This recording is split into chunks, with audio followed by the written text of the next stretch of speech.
le Coran descendait, il n'y avait pas de parole, ni le chapelet. Mais quand la Bible venait vers moi, on me disait que voici le chemin, la vérité, la vie. Et je me suis levée, j'ai saisi la Bible en criant, je prends la vie, je prends la vie. Jusqu'à ce que je me suis réveillée de mon sommeil. Je m'appelle Kamara Sissi. Je suis fille de musulmans. Ma mère est musulmane, mon père aussi est musulman. Bon, ça a commencé, j'étais encore petite. J'attendais beaucoup les problèmes sur les pasteurs qui avaient des problèmes de payer les maisons. Ils ne savaient pas l'en payer les maisons. Ils avaient un problème de nourriture.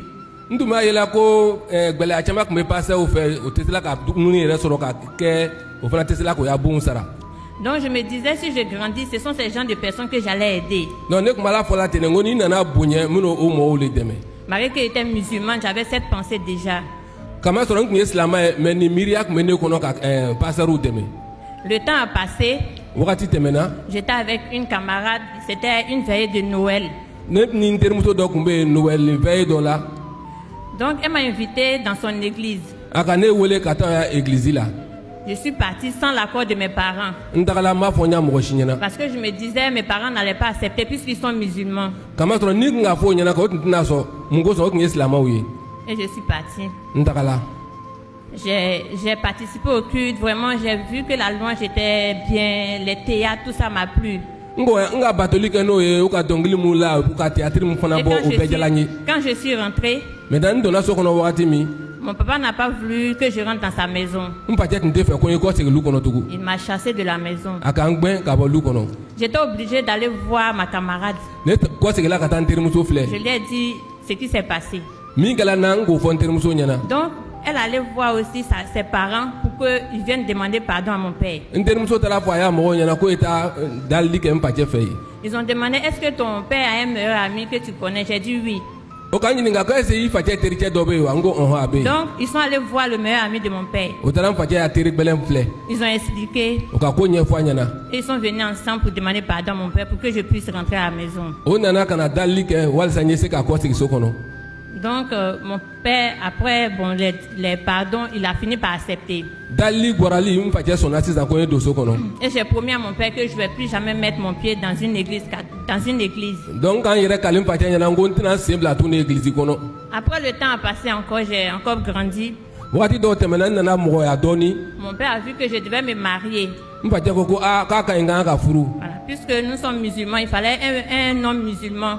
Un homme musulman pieux. Voilà. Non, il me pressait, mais il me dit non, il est déjà vieux, il faut que je fasse vite me marier. Là, au moins, il a l'assurance que je suis dans un foyer. Donc, comme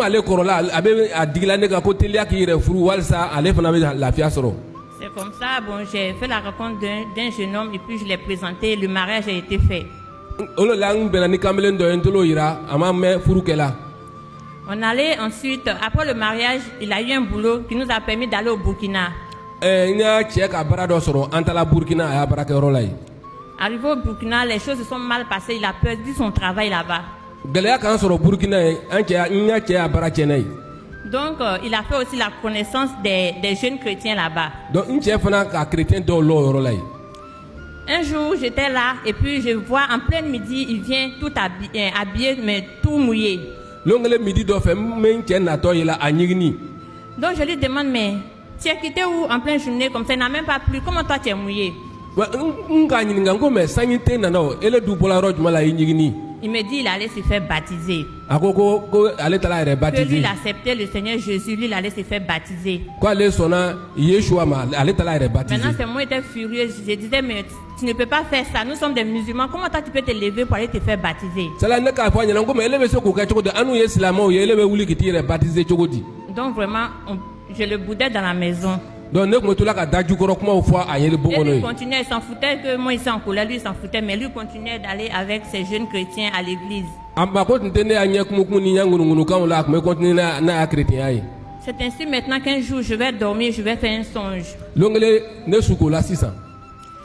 Dans le songe, il y avait des livres, il y avait le Coran, il y avait la Bible, et puis même il y avait le chapelet qui tournait.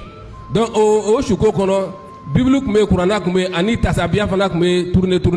Quand le Coran descendait, il n'y avait pas de parole, ni le chapelet. Mais quand la Bible venait vers moi, on me disait que voici le chemin, la vérité, la vie.